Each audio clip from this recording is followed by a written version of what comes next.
السلام عليكم أخواني. مثل ما العادة صخور وعينات المرو الغنية بالذهب. أخواني شلون نحنا دائما لازم نختار العينات؟ أول شي عملية البحث عن العروق. البحث مثل ما شايفين بيكون شكل العروق على شكل عروق بيضاء في الأرض أو في الجبل، بتكون أخواني على شكل ثلجي، يعني كأنه قطع ثلج. طبعا نحنا لازم بعد ما نلاقي العرق، عرق المرو أو عرق الكوارتز إخواني، نحفر على العرق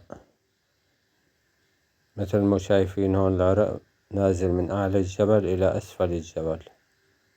هذا إخواني ناخد من الألوان القاتمة، ناخد عينات 3 كيلو 4 كيلو، اللي هو نقوم بطحن العينة طحن ناعم بودرة.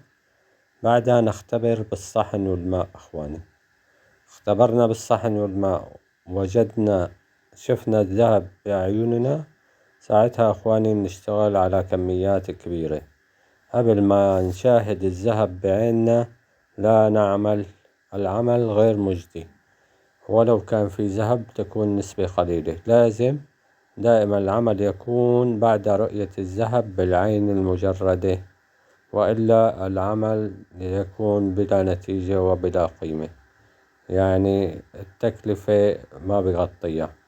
لذلك إخواني لازم فحص، لازم فحص، دائما بنقول لازم الفحص. موفقين.